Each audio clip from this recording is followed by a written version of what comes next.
It's Chuck, Lake to Lake. Hey, got an industry update for you, and I think we got some good news on the horizon, which is a nice change for a while. First of all, I need to say thanks for joining, and I hope you find this interesting. And if you like it, give me a thumbs up, and please put some comments in there so I can make these videos better, so I can give you what you guys are really looking for. First of all, shipments. Travel trailer shipments were up to over 23%. And fifth wheels were up over 43%, pop-ups up over 19%, and truck campers were up over 32%.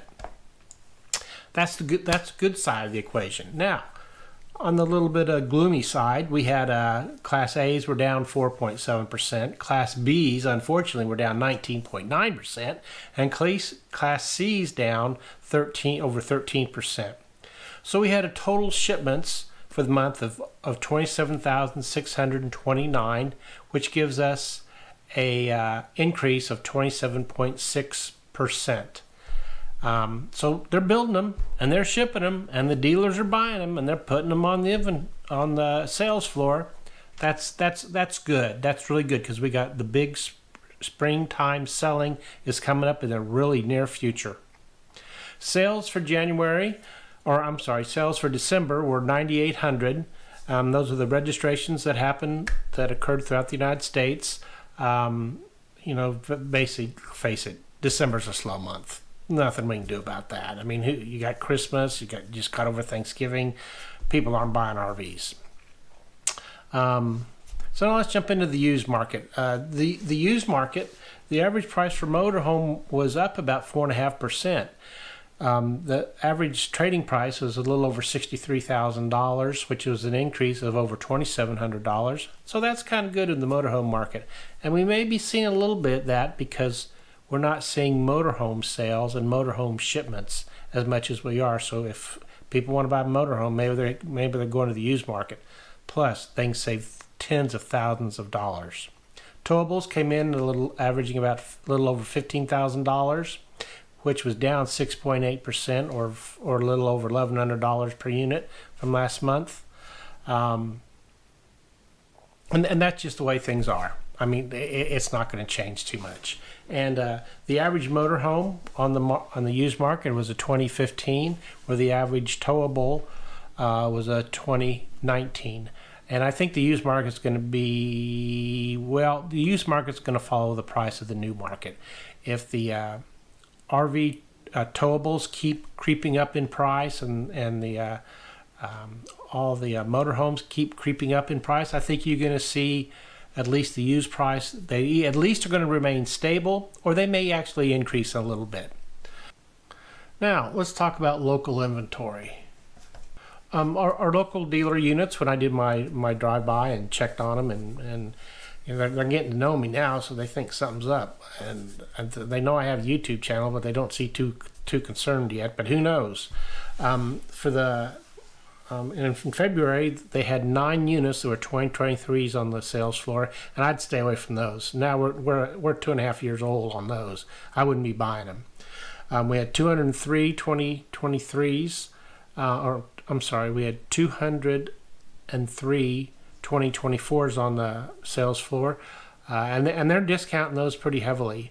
And in some cases, you can see a 2024 and a 2025 side by side, and you can't tell any difference except for about $5,000. So, I guess anyway, if you're looking for a deal, the 2024s they're making deals on right now, and the 2025s, we see 685 again on the sales floor. I think that's good.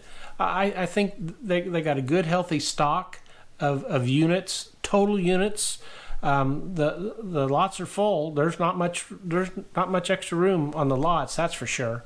And they're trying to make deals. There seems to be a little more excitement. I see some excitement in the fact that here in the Kansas City area, which I'm located, the state parks start opening campsites up April 1st, and I think the dealers know that. I think they're getting excited that once the state parks are open, there's places for people to go camping. When people go in to go camping, they want something newer, bigger, and better. So I think we're going to see a good spring. As far as job postings, we had 29 job postings in the local market. That's up 11.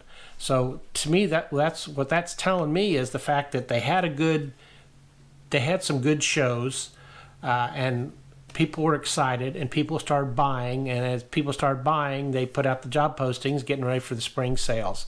And I think you're going to see that remain strong with additional people in the fall, late fall, early winter. It was dead. It was sad shape going in those dealers. There was not a lot of excitement. We're seeing more excitement, and we're seeing more hiring going on. That's a good sign. That's all I got to say. Things are looking up. Interest rates. The best interest rates I could find was 5.99%. Again, that's based on your credit and your down payment. I don't see interest rates changing much. The federal government's kind of locked in, and I don't think they're going to do a lot, raising or lowering. So if you're wanting to buy one, I think you're just going to have to pay that 5.99% interest rate or whatever you can get. But I don't see a big swing. Now, let's talk about recalls. Winnebago's back on the card again. They have some. Forest River has some cattlemen coaches that they're recalling. Brinkman and Jayco are both back on the list. They just seem to have more and more manufacturing problems. Road Tech and Highland Ridge, again, they're on the list. They've been on before. It's just the way it is. Grand Design and Forest River, imagine those two not having a recall for a month. That's just the way it is. I really wish, anyway. Storyteller and Jayco's on the list again. Again, check it out. If you need, call them. Winnebago and Chrysler or the old Daimler vans, the Sprinter vans, they're back on the list again. Thor Motor Coach, just is what it is. Another recall by Thor. So anyway, I do think the industry needs to take a little bit better ownership of these problems. I think they need to engineer them better, they need to build them better, and they need to inspect them better. And until we get over some of those humps, and people, believe me, people are willing to pay to not have a problem. So anyway, my point said. News. Couple of points of news here.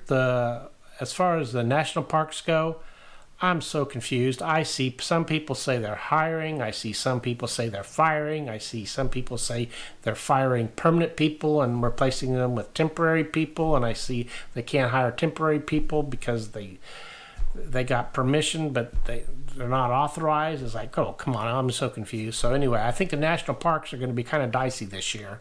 So if you make reservations, I think you just better be prepared for the worst.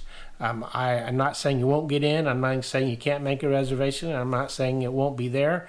I'm just saying it looks like it's going to be a mess. So I would be real hesitant. Or I'd make sure I have plan B if I'm going to a national park. The other thing, I got an article here, which I'll put a link to. It says that dealers aren't going to inventory very many motorhomes. They're just too expensive, and they're just not selling, and they're not manufacturing them.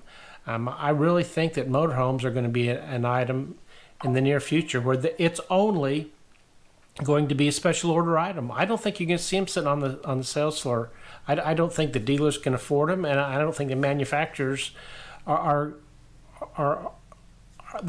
just go to special orders. I don't think the manufacturers want to put them out and put them on inventory. If they don't sell, then they get one that's 2 or 3 years old and with 100 miles on it. Who wants that thing, you know? So anyway, well, that's going to wrap it up for this industry update. If you liked what you saw, give me a thumbs up. I'm trying to make these a little more exciting. I know they're kind of boring, but how do you make numbers exciting, you know? Even in corporate America, they can't make them exciting. But anyway, give me a thumbs up. If you like what you're seeing, please subscribe. And until we meet around the campfire, y'all take care now. Bye-bye.